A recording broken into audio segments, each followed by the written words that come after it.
Halo guys, kembali lagi bersama Wiska Radio, bersama saya Visa Armiaza. Nah, ada pepatah itu mengatakan kejarlah ilmu sampai ke negeri Cina. Nah, berhubung itu, kita kedatangan tamu nih dari jauh, yaitu dari Kupang, Nusa Tenggara Timur, bukan dari Cina, yaitu ada Kak Federico Aldi. Halo. Halo, tangan dulu dong. Oke, boleh berkenalan dulu Kak buat Sobat Wiska Radio. Oke, baik. Jadi perkenalkan, nama saya Federico Makatita, biasa dipanggil Aldi. Kalau nama lengkap panjang ya, Federico Alejandro Renaldi Makatita. Oh, panjang. Di naskah bisa itu aja. Iya. Oke, panggilannya Kak Aldi ya berarti ya. Iya. Nah, kakak ini udah lulus awal SMK Wisda Karya lulus tahun berapa? 2019. 2019 ya. Dulu jurusan apa? Dulu teknik pemesinan, Teknik mesin. TP5 dulu. Sekarang kuliah ya? Iya. Kuliah di mana? Kuliah di Universitas Nusa Cendana, jurusan pendidikan matematika. Oh, udah Nusa Tenggara Timur ya? Iya. Oh, berarti masih deket lah sama rumah Kak Aldi. Iya, dekat sekali, satu kota.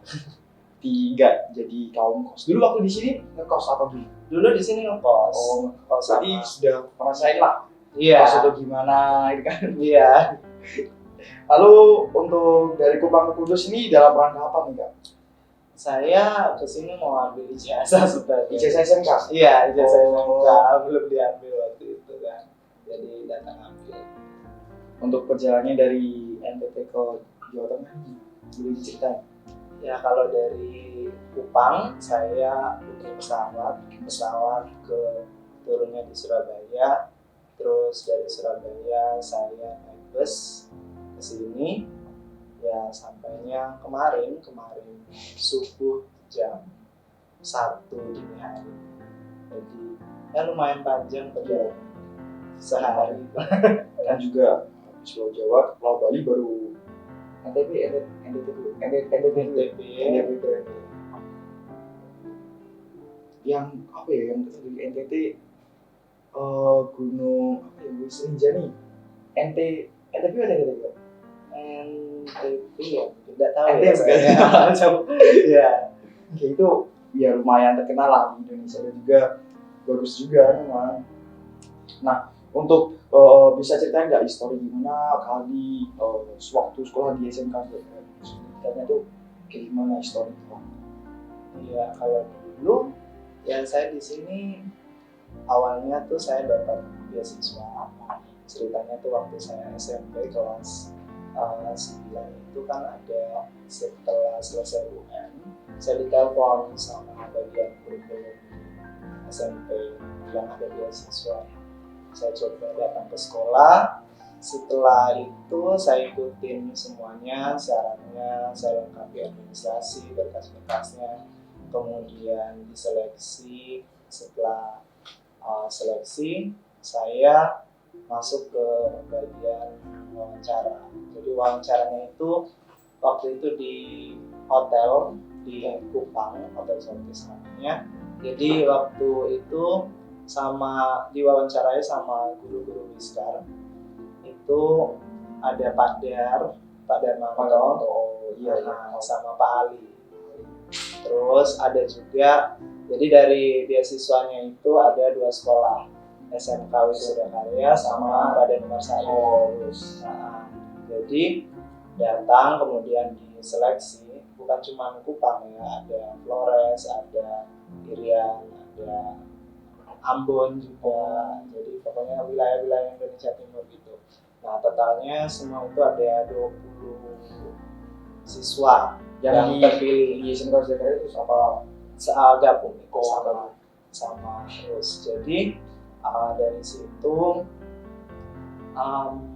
semuanya ditanggung, tiket pesawat, kemudian biaya bulanan dari tempat tinggal, kemudian pokoknya biaya buku yang pokoknya di sini kan ada biaya apa saja di Wiskar itu semuanya ditanggung.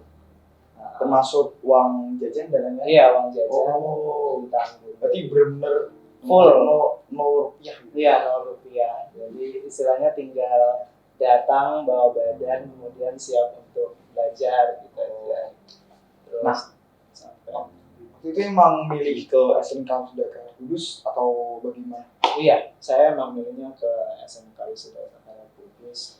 Kan ada jurusan yang ditawarkan tuh pelayaran, nautika teknika sama TP. Nah, saya ambilnya TP. Nah, untuk kan kakak kan ditawarin dari sekolah SMP, kurikulum SMP kan. Nah, itu tuh apakah itu hanya kakak sendiri yang ada di sini atau barangkali kakak kenal yang dari Kupang juga yang sekolah di SMK Saudara Kudus? Iya, jadi yang di Kupang tuh kalau kemarin tes itu banyak ya, lumayan dari sekolah-sekolah di Kota Kupang yang didatangi oleh pihak BMI. Mereka kan bersurat ke sekolah-sekolah untuk ada nggak yang mau ambil beasiswa ini. Kemudian waktu datang itu ya lumayan banyak karena pakai aula kan, kemudian diseleksi semuanya. Nah dari Kupang itu yang lolos ada empat orang. Nah kemudian yang bertahan itu tiga. Nah, yang bertahan hingga selesai di sini itu ada 3 orang, yang duanya itu udah masing-masing udah di karirnya ya. Saya ada melaut kan. Oh, berarti yang kakak berarti teknik mesin sendiri. Iya, teknik mesin Yang sendiri. duanya ke pelayaran. pelayaran. Aldi kan dulu kan sering nih ikut lomba bahasa Inggris dan lain-lain, debate atau pidato. Nah, itu bagaimana Pak pengalaman saat lomba tersebut, saat latihan dan lain-lain? Oke. Jadi kalau bahasa Inggris sendiri emang udah pernah punya pengalaman ya, waktu SMP pernah sekali ikut pidato. Kemudian ke sini tuh saya mikirnya gini, di sini tuh kan kita datang sendiri, udah dapat kesempatan kayak gini, jadi kesempatan untuk explore segala macam yang ada di sini kan. Nah, Kayak istilahnya sekalian. jadi sekalian basah gitu istilahnya. Jadi itu ngikut lomba waktu itu waktu masuk pertama kali itu ada bagian selebaran. Nah di situ tuh ada daftar ekstra yang mau diikuti. Ekstra. Nah, daftar ekstra. Nah saya nyentangnya kan di sisi. Nah, English Conversation Club kita waktu itu saya langsung didatangi Pak Thomas sama Pak Saiful Arif. Oh, Pak Thomas sama Pak Saiful. Waktu saya masih kelas 10. Nah, jadi masuk kemudian ikuti prosesnya. Setiap ada lomba saya ikut. Pertama kali lomba yang saya ikut itu action. Nah, itu waktu itu di Semarang dan latihannya ya lumayan lah. Kita kan namanya untuk mau lomba kan. Apalagi kan baru awal-awal juga. Iya, baru awal-awal. Itu juga offline kan? Iya, offline lombanya. Jadi sama online beda sih kan. Iya. Offline lebih gimana ya? Lebih dirasakan Ya adrenalinnya. Kayak Daripada situasinya tuh kayak lebih menantang misalnya kalau offline. Terus waktu itu kan juga istilahnya baru awal-awal, baru dipoles lah istilahnya. Jadi tentunya kemampuan saya juga waktu itu kan belum seberapa istilahnya. Nah, jadi belajar sama-sama sama Pak Thomas, sama Bu Putri juga, sama Pak Saiful Arif. Pokoknya kita sama-sama dan akhirnya ikut lombanya gitu. Terus ya nggak langsung menang memang. Iya. Ada sekitar 7 kali saya ikut lomba. Saya kalah terus itu. Kalahnya tuh lost streak itu loh. Langsung lost streak. Langsung 7 kali kalah gitu. Setiap kali lomba yang saya ikuti itu selalu kalah. Sampai lomba ke-8 yang saya ambil debate di Semasa Euforia di Kudus dan Pati. Nah, itu yang saya langsung pulang juara 1, piala pertama. Ya, apalagi kita yang ya istilahnya kan kadang kan ada yang kayak mandang pada SMK. Iya, banyak SMK mungkin kalau akademik mereka itu praktek. Jadi nyatanya kita juga bisa menang. Pak Tangan dulu dong. Keren sekali. Dan juga dari kisah Kaldi tadi kita bisa lihat guys, kalau kita udah datang jauh-jauh nih, kan banyaknya sekarang remaja-remaja sekarang yang kuliah lah, sekolah jauh-jauh, mereka di sana aja ya biasa aja gitu. Mungkin ya karena mereka nggak mau atau bagaimana, tapi kalau setidaknya ada kesempatan, apa nggak kita ambil aja ya, sekalian explore juga, pengalaman juga, ikut lomba. Kalau biar bisa masa tua, ya insya Allah sukses lah. Ya, amin. Kita ada cerita yang bisa diceritain loh. Oh lomba ini, oh iya pernah ikut gini gitu, walaupun cuma embel-embel, tapi kan kita nyatanya juga pernah, apalagi lombanya offline. Kan sekarang kebanyakan lomba kan online. Iya. Terus juga tadi bilang kalau tidak langsung memenangkan lomba tersebut butuh 7 kali, itu proses yang lama sekali. Apalagi banyak orang yang sekarang kalau udah kalah, ngapain lah ikut lagi, nggak usah lah. Tapi Kak Aldi ini bisa bagaimana untuk caranya untuk bertahan intinya. Nah, untuk pengalaman lombanya maksudnya waktu dalam latihan itu, dan lombanya itu bisa diceritain nggak susahnya apa atau kesannya apa aja? Ya, jadi waktu awalnya itu kan dari action yang paling awal itu benar-benar yang digembleng yang baru untuk saya. Nah, beda dengan meskipun saya dulu waktu SMP itu sudah punya pengalaman di speech ya untuk lomba, namun berbeda dengan yang tingkat di Semarang. Kan action itu kan provinsi kan. Iya.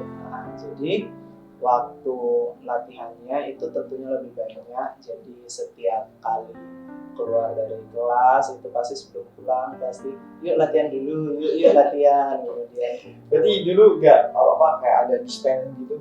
iya, menyesuaikan gitu.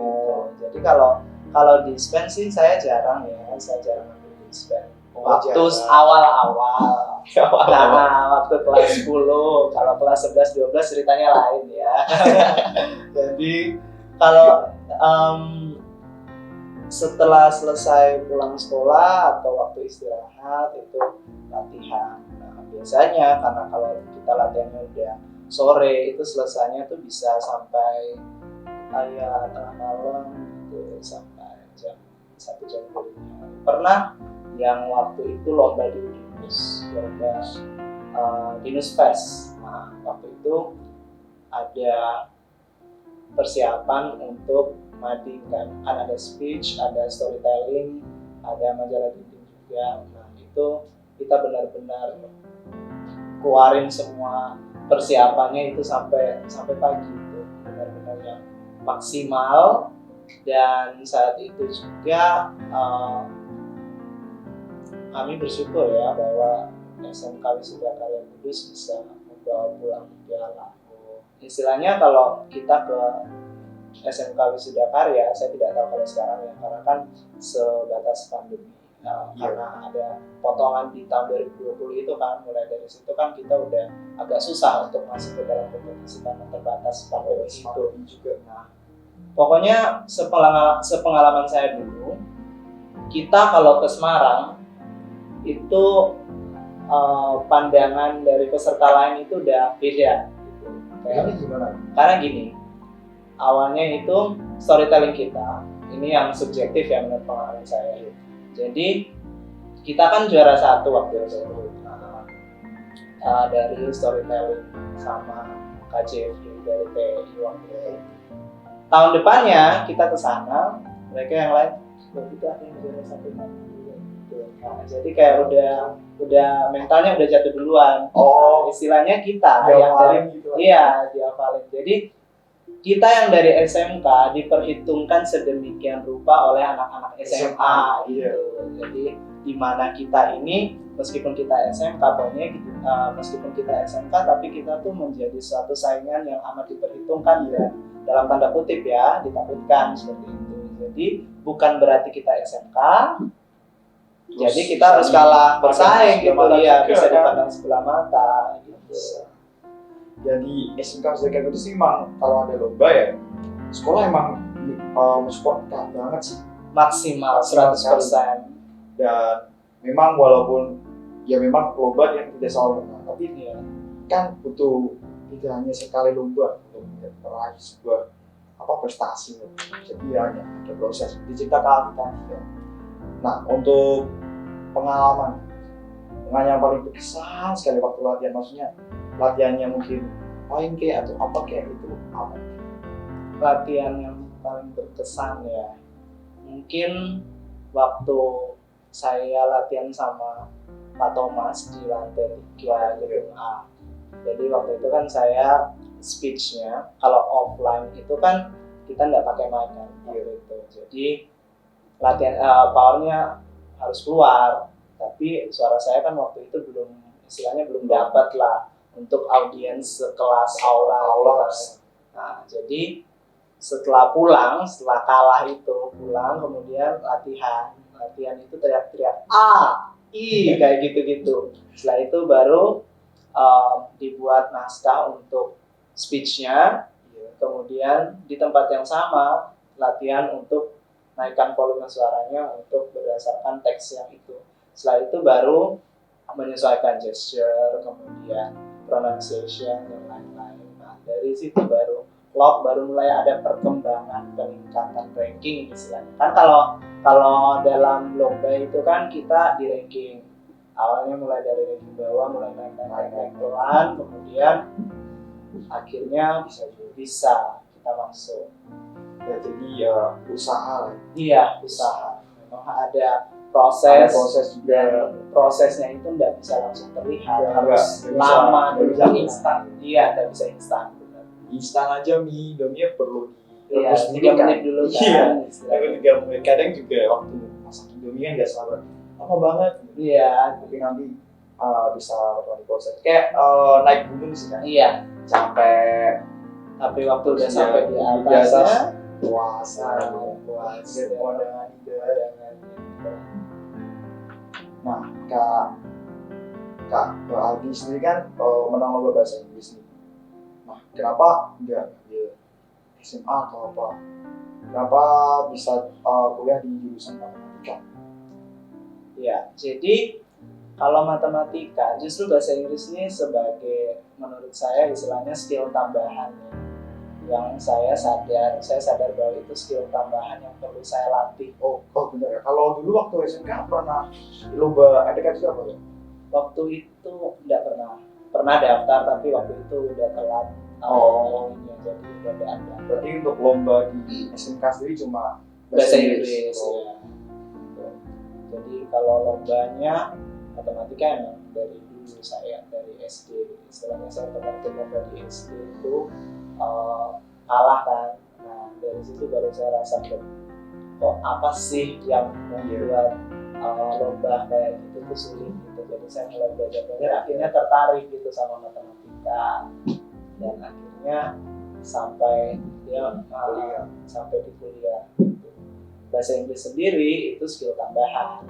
Jadi untuk apalagi kita mulai masuk abad 21 kan, perkembangan teknologi. Sebenarnya kalau belajar bahasa Inggris sekarang udah simpel aja. Bisa dari internet dan lain-lain. Dari internet, dari sumber-sumber yang tidak harus buku, tidak harus guru juga. Ada yang belajar bahasa Inggris dari nonton film. Iya, juga ada. Lagu. Iya, lagu. Biasanya tuh fans Harry Potter. Iya. Yang pakai itu artinya Inggris. Iya. Aksen Britishnya itu kan ada. Kalau misalkan kita nonton Harry Potter itu kan bisa kita pelajari dari situ juga. Jadi istilahnya kalau belajar bahasa Inggris itu nanti benefitnya kemana-mana.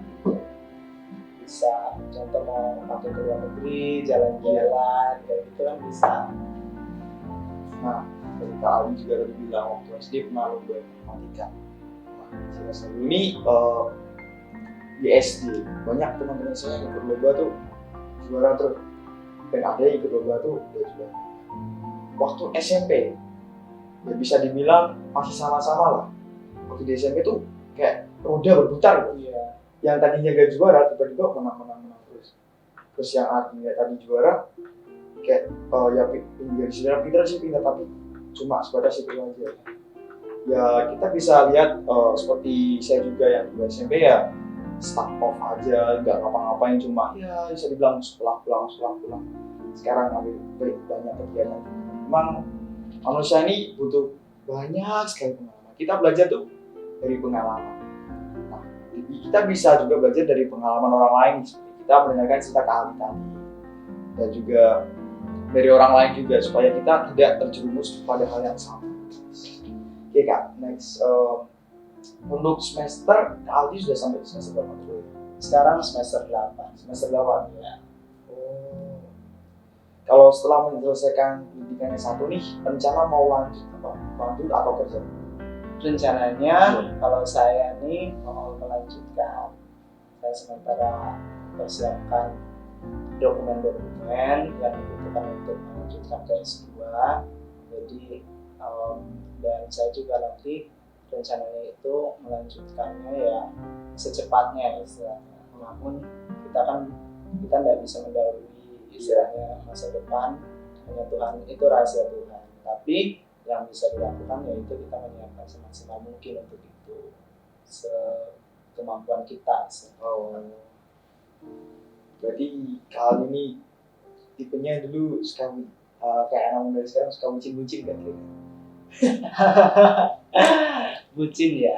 Enggak ya sih. Enggak. Karena kalau dulu kan kita, kalau di SMK kita kan juga ini kan, mayoritas kan laki-laki semuanya kan. Iya. Kemudian kalau saya memang datang ke sini tujuannya itu fokus ya, fokus belajar dengan tanggung jawab beasiswa juga kan. Iya. Istilahnya kita harus tahu diri. Kalau Kita di sini beasiswa ya, kali enggak belajar. Iya, kalau enggak belajar terus hasilnya enggak maksimal, istilahnya coba kamu bayangin orang yang membayari kamu dengan bukan sedikit ya, itu kan biaya istilahnya kita tinggal terima 3 tahun masuk uang uang tanggung, ya sampai uang yang PKL yang kayak gitu-gitu ditanggung. Jadi ya kita enggak ini iya, istilahnya ada batas yang harus kita pasang supaya kita masih tetap on track sampai lulus dan memuaskan, istilahnya target yang dipasang oleh pemberi beasiswa itu bisa tercapai. Ya sebenarnya nggak harus dari pemberian beasiswa sih. Kalau yang lain juga kan dari biaya orang tua. Ya mungkin ya ada mungkin yang nyari uang sendiri. Cuma kan kebanyakan kan dari orang tua. Selagi kita bayangin orang tua kita yang kerja capek-capek. Terus kita sekolah Kita bisa kalau enggak ini kan sama aja kayak cuma kan orang tua kasih menghargai itu. Iya. Kalau misal orang tua capek-capek kerja terus kita cuma di sekolah cuma tidur, pulang, diam, terus ya sampai rumah juga kita main gitu, ngopi banget. Ya setidaknya kita punya sesuatu hal yang lebih lah di sekolah. Entah itu apa kayak ya bisa dari segala aspek. Jadinya sekolah memang ya banyak orang sekarang berpikir itu sih Kak, kayak sekolah tuh gak jalan kesuksesan. Padahal pendidikan itu sebenarnya nomor 1 kan. Banyak ngapain sih ini kan sekolah gak jadi sukses, tapi kan di situ ada pendidikan supaya kamu tahu bagaimana nanti di dunia kerja itu bagaimana. Istilahnya gini, kalau dari pandangan yang kayak gitu ya, memang ada beberapa orang yang menganggap bahwa pendidikan itu bukan sesuatu hal yang penting. Namun coba kita bandingkan, coba yang orang-orang yang lulus tanpa pendidikan ya, coba yang misalkan dia sudah terkenal tanpa pendidikan tuh misalkan terus misalkan siapa nih, Facebook nih yang Mark Zuckerberg misalkan, dia kan tidak selesai ininya kuliah. Tapi gini, ada berapa orang yang kayak gitu? Tapi kamu bisa jamin kayak gitu ya? Istilahnya kan gitu. Kasarnya kalau misalkan orang-orang yang seperti itu tuh mereka ada terus dengan tidak menjalankan pendidikan, mereka bisa begitu semuanya. Maka istilahnya valid kan kalau misalkan kalimat yang bilang pendidikan itu tidak penting. Tapi istilahnya pendidikan itu membantu kita untuk memperbesar peluang kita untuk menjadi orang yang lebih baik, istilahnya memperbesar peluang kita, dan juga istilahnya bisa dibilang mencerdaskan kehidupan bangsa. Maksudnya meluaskan pikiran kita itu.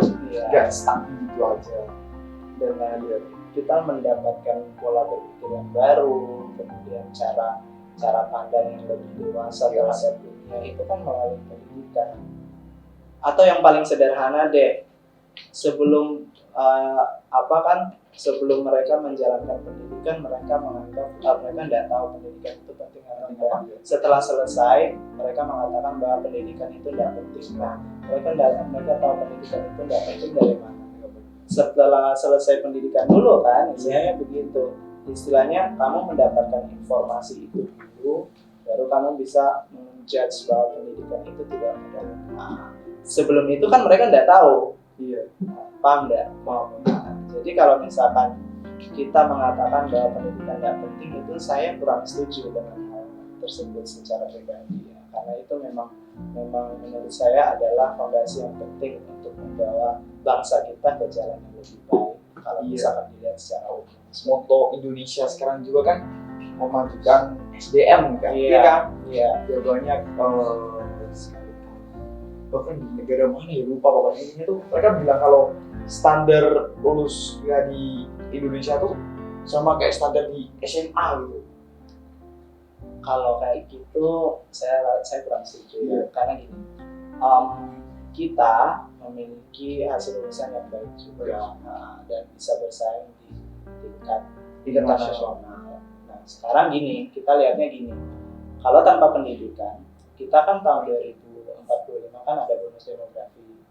Nah bonus demografi itu istilahnya kayak orang-orang muda yang kayak Ariel kayak gini kan besok akan memasuki masa produktif kerja pada tahun itu kan 2045 kan kira-kira umur berapaan, 30-an kan.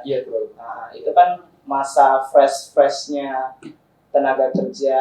Nah, kalau misalkan kamu sampai usia seperti itu namun kamu tidak memiliki bekal apapun, apa yang kamu bisa berikan?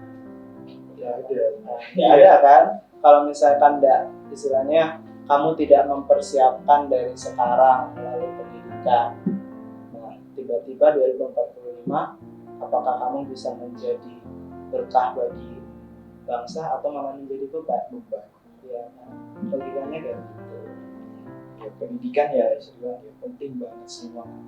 Ya, dan yang sekarang sekolah tuh kalian tuh harus bersyukur banget kalau bisa kayak masih sekolah. Banyak anak-anak di Indonesia kan yang lain banyak yang nggak sekolah, ya pendidikannya putus mungkin gara-gara kenapa lah, banyak banget nggak sedikit. Nah kita yang sedang di sekolah kita bisa membantu mereka dengan cara kita belajar dengan sungguh-sungguh, itu aja udah memajukan bangsa. Karena kita nggak tahu kedepannya ilmu yang kita dapat itu jadi apa ya, bisa jadi lebih bahkan suatu yang baru di dunia kan. Iya. Nah, saat di SMK Sudirman ini punya guru favorit gak kira-kira? Guru favorit ya? Iya. Banyak sih sebenarnya. Oh banyak. Satu, dua. Satu ya? Siapa ya? Banyak soalnya. Bahkan dulu tuh kan saya paling gak suka PKN aja sampai ada guru favoritnya saya. Soalnya kalau saya mau bilang guru-guru di Wiscar ini hebat-hebat.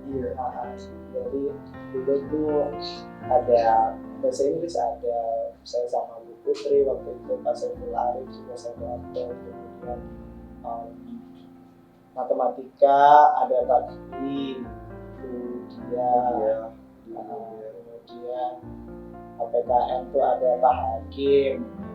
Kemudian banyak deh pokoknya yang saya favoritkan dengan pola mengajar yang membuat saya bisa mengerti tentang materi tersebut yang dibawakan istilahnya.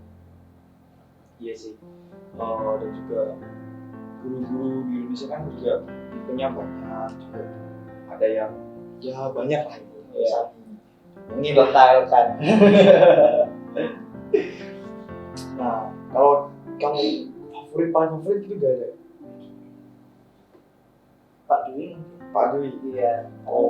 Dulu favoritnya kenapa? Kalau saya dulu tuh istilahnya gini, waktu kelas 12 kan saya dapat sama Pak Dwi, terus karena saya dipisahkan dari kelas waktu itu. Istilahnya dalam pembelajaran itu kan ada,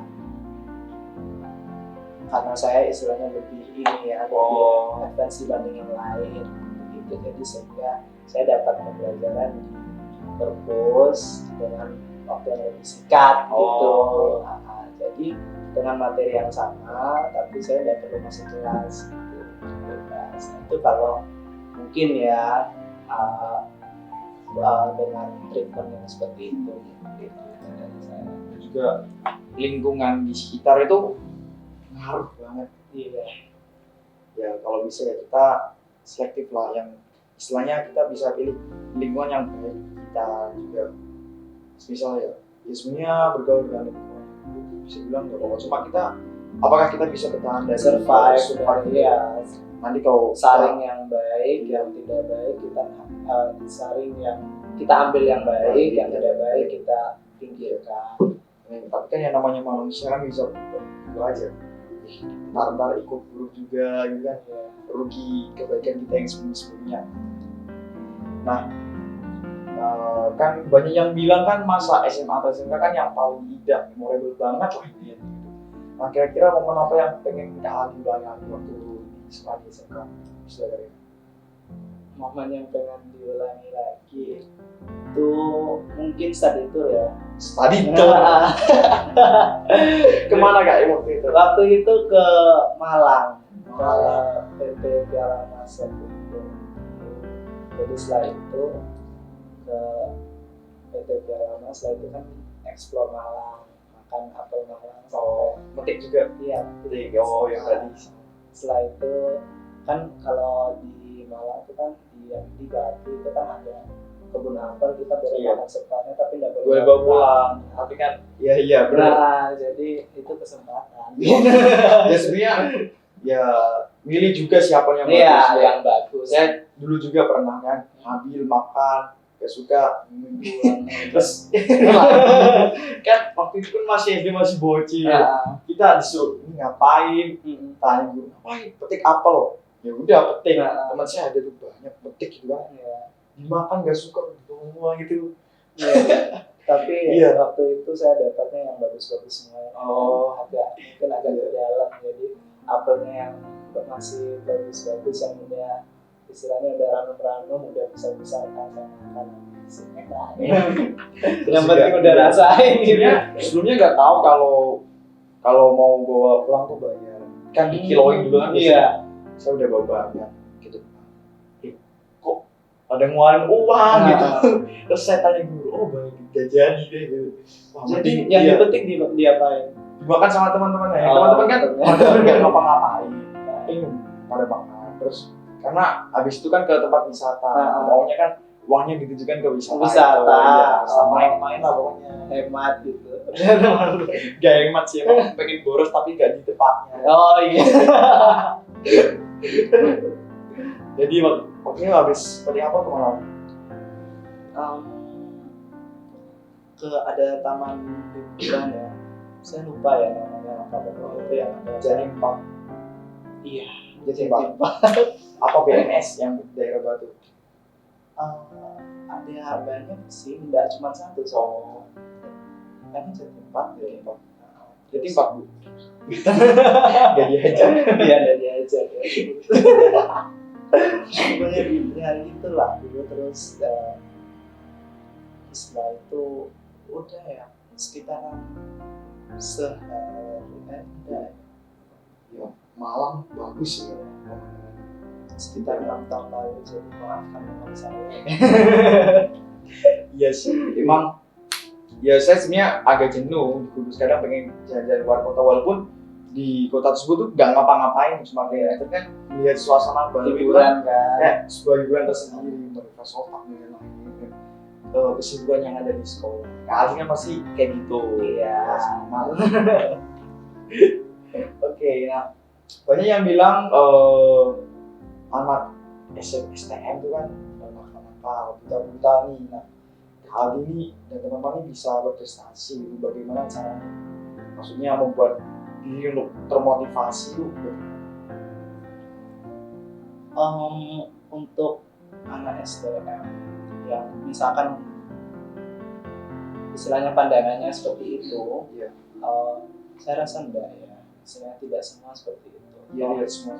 Atau juga kita kan sama-sama siswa Iya. yang berada di kalangan pendidikan yang semuanya sama-sama belajar untuk berubah menjadi lebih baik kan, dengan pengalaman yang didapat istilahnya mereka langsung disetel untuk langsung bekerja kan, Iya. seperti itu, untuk mengubah ekonomi juga. Jadi dari STM itu justru kalau saya pribadi, meskipun kita materinya di setting lebih banyak untuk praktik, namun kita bisa mendapatkan nilai plus dengan proses praktik tersebut. Disiplin Ya soft banyak skill. juga ya ada lah hukuman seperti satu ada kan di jurusan lain. Iya, tapi yang seperti itu tuh bukan ini ya, bukan istilahnya tidak, bukan hal yang bisa menurunkan kemauan kita dalam pembelajaran. Tapi gini, kalau dalam belajar itu kan kita memerlukan sebuah motivasi. Nah, tetapi dengan adanya istilahnya punishment and reward seperti itu, maka istilahnya kita akan lebih termotivasi untuk masuk dalam reward kan, dibandingin kita kan mencari punishment. Tetapi saya tidak pernah sih yang mendapat hukuman yang seperti itu, karena selama 3 tahun saya sekolah, saya tidak pernah mendapatkan tindakan yang istilahnya yang menunjukkan bahwa saya tidak disiplin. Nah, untuk itu kita juga harus ini kan, evaluasi diri kan, bagaimana caranya kita bisa berada tetap dalam track yang harusnya kita ada di sana, supaya kita bisa mengembangkan diri tanpa ada hambatan tadi gitu. Nah, dengan itu nanti pasti banyak manfaat yang harusnya kita dapat, yang targetnya untuk kita dapatkan pasti akan kita dapat. Contoh etos kerja dalam praktek itu kan kita tidak kerja sendiri kan, ada teman-temannya. Kalau Biasanya kan kalau praktek kan dalam kelompok. Iya, dalam kelompok atau misalkan saling bantu seperti itu, ataupun praktik secara individu ya. Jadi kalau dulu di teknik pemesinan itu kan ada praktik mesin bubut, press, yang kayak gitu, itu kan ada CNC seperti itu. Nah, dalam kita ada di workshop di bengkel itu benar-benar kita dilatih untuk bagaimana cara atau situasi kondisi yang akan kita temukan ketika kita berada di industri kelak gitu. Jadi benar-benar kita istilahnya kita plus 1 poin di bagian hal-hal seperti itu dibanding anak-anak, misalkan kalau mau dibandingkan SMA, maka mereka memiliki keunggulan di sisi lain. Jadi kalau kita mau bandingkan SMA sama SMK itu istilahnya perbandingan yang tidak seimbang. Bukan tidak seimbang ya. Berarti kayak berbanding kebalik tuh. Bukan juga, istilahnya kayak dia perbandingan yang satunya unggul ini, satunya unggulnya di lain. Istilahnya bidang yang lainnya kita, 2 bidang yang berbeda kita bandingkan gitu. Contohnya saja kayak matematika sama PKN kita bandingkan, itu kan iya kan, tidak apple to apple istilahnya. Iya. Berat. Iya. Kadang aja kalau nggak paham apa-apa, tanya ke teman SMP yang di SMA, loh kok itu aja nggak paham, kan gitu kan tidak simpel aja ya.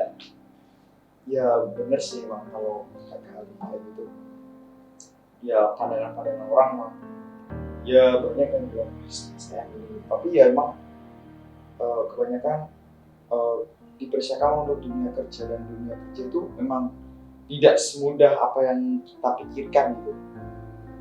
Banyak hal-hal yang tidak terduga lah dalam hidup. Kalau masa-masa berat bisa bilang kalau misal udah masuk ke dunia kerja kebanyakan, karena banyak masalah yang mulai bermunculan. Jadi ya Kita bagaimana cara kita adaptasi harus berpikir dalam keadaan sesuai. Nah, menurut kali sendiri, kita kan sekolah SMK sudah kayak Kudus, terkenal lah di Kudus ya kali enggak kayak. Nah kalau bagaimana perbandingan antara SMK Sudah Kudus dan juga SMK lain? Nah SMK Kudus sebenarnya sudah bisa dibandingin ke SMK Jawa Tengah sih sebenarnya. Perbandingannya itu bagaimana? Ya, jujur kalau perbandingan kayak gitu saya nggak punya datanya, karena kalau kita membandingkan seperti itu kan harus ini ya secara objektif ya. Jadi yang jelas, yang berdasarkan sepengalaman saya menjalankan aktivitas pembelajaran selama saya ada di SMK Wisuda Karya Kudus, kita memiliki berbagai macam kualitas dan fasilitas yang sangat mendukung, serta ekstrakurikuler juga. Nah, banyak kita pokoknya istilahnya Yang ide apa yang kita punya, setiap apa yang kita rasakan, apa yang kita ingin lakukan, selalu diusahakan untuk difasilitasi seperti itu. Jadi itulah SMK kita. Nah, istilahnya menurut saya yang selama ini saya dapatkan istilahnya seperti itu. Misalkan kalau bahasa Inggris misalkan mau lomba itu pasti gila-gilaan supportnya dari Bapak Ibu guru bahasa Inggris, kemudian Bapak Ibu guru bidang studi yang lainnya memberikan kita semangat, dukungan, kemudian dari sekolah memberikan support baik itu secara moral maupun material ya. Jadi kita dibekali yang benar-benar sampai siap, yang sangat siap, dan itu sangat-sangat kelihatan kalau ada effort untuk mau memberikan dukungan yang penuh terhadap peserta didiknya gitu. Nah, itu kalau kita di SMK Wisuda Karya.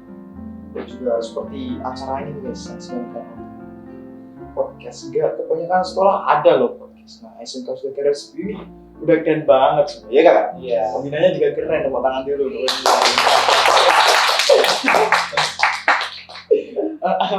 Oke. Nah, untuk yang paling dikangenin nih, kan Kak Aldi kan udah kuliah di Kupang NTT Kabupaten. Pasti kan udah berapa tahun ya Kak? Di tahun ada. Udah di Kudus 4 tahun. 4 tahun Bu ya. Berarti 2019 ya kan? Udah sampai 2020. Kira-kira yang dikangenin dari Kudus apa? Yang dikangenin dari Kudus tuh masih tahu telur ya. Tahu telur. Terus letok, ya pokoknya seputar kuliner, seputar ya makanan Kudus. Karena saya emang kalau keluar misalkan keluar kota atau keluar tempat-tempat yang lainnya, itu saya cari duluan tuh kulinernya. Gitu. Malang itu kan saya cari duluan kulinernya, tapi kan gerakan kita terbatas ya, karena kan saat itu iya cuma keripik gitu. keripik apel, keripik tempe, keripik tempe kayak gitu. Jadi gitu. Kalau suasananya ya waktu saya kesini itu kan pertama kali kita istilahnya suasana yang ada di sekolah, istilahnya saya sangat nyaman pada saat pembimbingan lomba itu, karena kayak kita udah bukan sebagai guru murid tapi teman gitu kan, keluarga juga saling support. Iya, saling support. Ada beban pikiran apa kita bisa curhat, seperti itu. Punya asik ya sendiri. Iya, terlalu istilahnya kita bukan robot lah. Iya, kita dibuat enjoy dan juga kita bisa ya tidaknya kita otaknya fresh lah, bisa serius itu untuk mengikuti lomba itu. Kalau misal hal yang tidak dipaksakan memang kan kadang nggak baik. Iya, ada juga yang hal dipaksakan, tapi lebih baik sebebas-bebasnya aja. Dan emang asik sih guru-guru di sekarang lah. Nggak hembek lagi kok. Kalau suasana yang paling dikangenin itu apa? Misal wisatanya?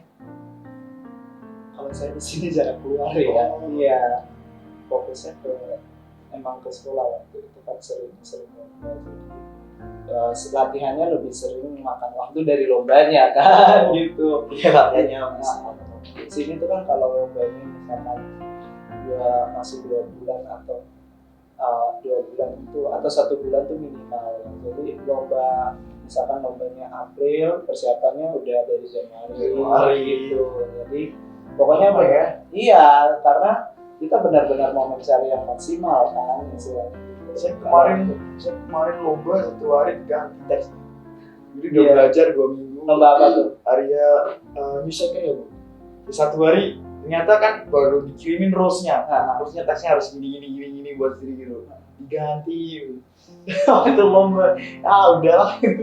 Tesnya diganti ya latihan sehari penuh sampai sore waktu itu. Iya. Cuma Sehari penuh kan? Iya, sehari cuma kan ya namanya udah dipersiapin yang ini tiba-tiba dia Ganti ya. ganti kan dia juga nggak bisa Kurang maksimal iya. Wah. Nggak maksimal seperti yang kalau kita sudah persiapkan Iya. 2 hari istilahnya gitu. Karena untuk yang kita bisa bawa nama istilahnya yang piala banyak-banyak di sebelah itu kan di ruang wifi itu kan iya, dan lain-lain tempatnya itu kan kita perlu persiapan yang matang. Itu proses yang nggak sehari langsung jadi, enggak. Nah, untuk kali dulu pertama kali badan putus apa yang ada di benak pikiran kali? Waktu pertama kali itu putus, ya tentu belum tahu siapa belum tahu Iya, ini jalan iya. kemana, datang ke sekolah itu lewat mana. Dulu kan saya pertama kali itu kalau di sini saya tinggal sama perwalian, jadi saya sama Pak Tikno. Pasti no. Pak Tikno. Sama guru PL. Kemudian diantar ke sekolah, jadi mulai eksplor pelan-pelan gitu jalannya ke sekolah. Iya, gak bisa sekali itu inget. Iya, ini lupa lagi ya. Iya pasti. Saya minta 2 hari. Saya kan yang di Patikno tuh ada 4 orang. Tapi minta 2 kali diantar. Soalnya nggak bisa ingat jalan kan. Nah setelah itu kan dari pemberi beasiswa kan kasih kendaraan sepeda. Nah dari sepeda itu baru mulai kami eksplor. Sini tembus Bogor. Sini ke alun-alun. Di sini ke mana gitu. Iya. Kemarin kan juga sempat ada yang anak beasiswa dari NTB, sebanyak provinsi. Saya tanya gitu, gimana nih di Kudus? Bahasanya omongannya juga bagus sih, beda sama orang sini gitu. Enak gitu loh ngomongnya gitu. Ya aksen Jadi aksennya beda.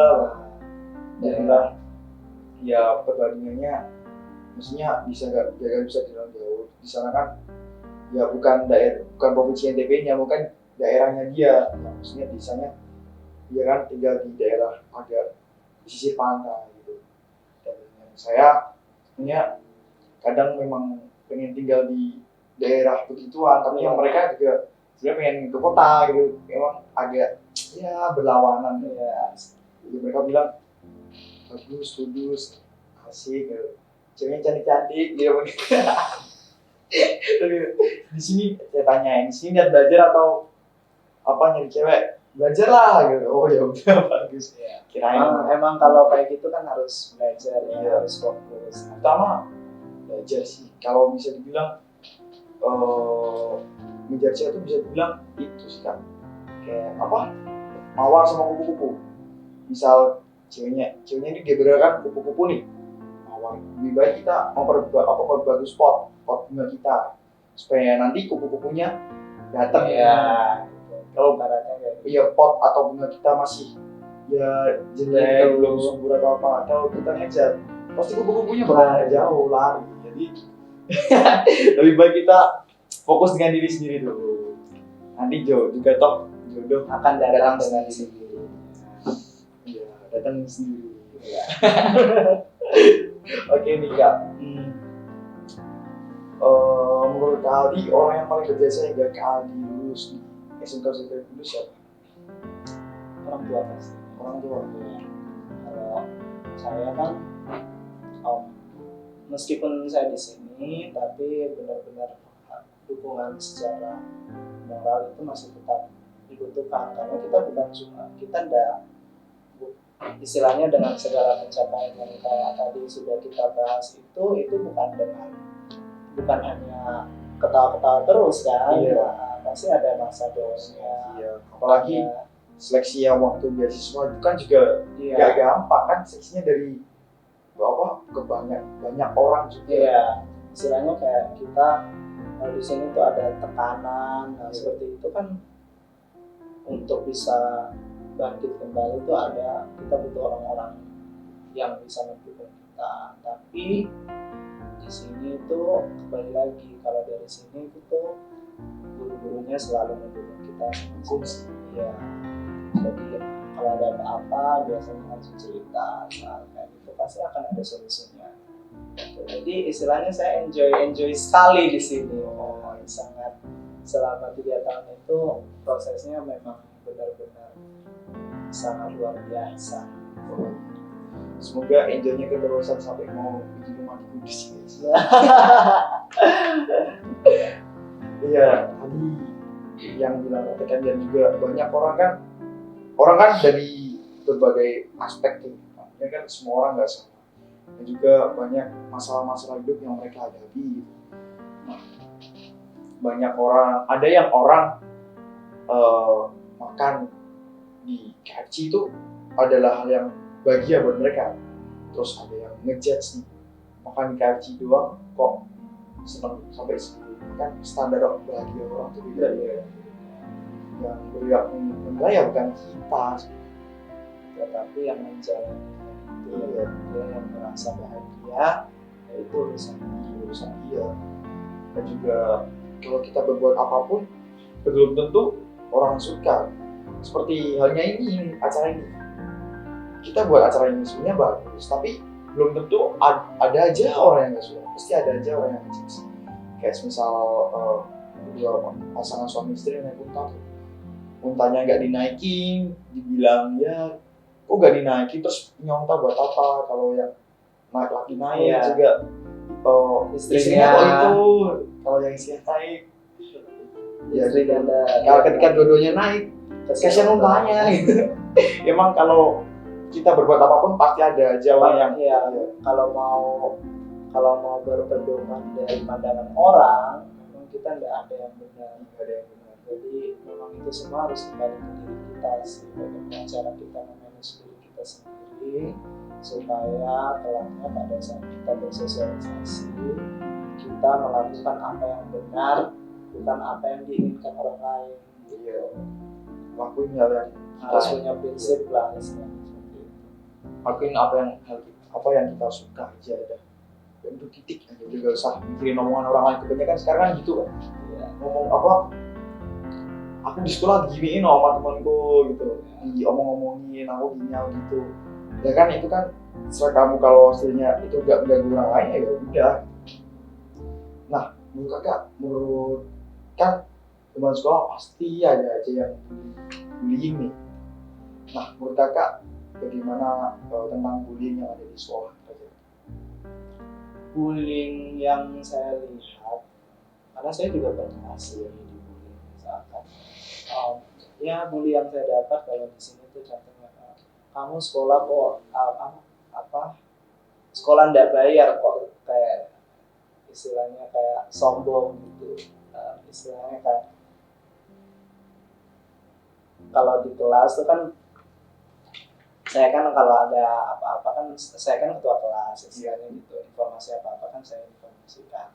Nah jadi kalau mau dibandingkan itu kan mereka pernah yang bilang sekolah ndak bayar kok kayak gitu. Cuman saya ndak ambil pusing. Kenapa? Karena saya paham bahwa apa yang saya dapat, beasiswa yang saya dapat itu saya tidak dapatnya dengan ngemis-ngemis. Tapi gak gampang. Iya, tidak gampang. Itu saya dapat dengan perjuangan yang susah, dengan istilahnya harus diseleksi dengan beberapa orang. Nah, jadi ya tidak apa-apa. Nah, nanti kita bisa menunjukkannya dengan kualitas yang kita punya. Dengan seperti itu. Jadi istilahnya kalau bullying yang seperti itu tuh nggak perlu ditanggapi. Nah, sekarang tinggal bagaimana nih cara kita untuk menyikapinya gitu. Tergantung kasus bullyingnya masing-masing kan. Nah kalau saya memang seperti itu caranya saya tidak terlalu berpikir bahwa hal itu mempositifkan saya istilahnya.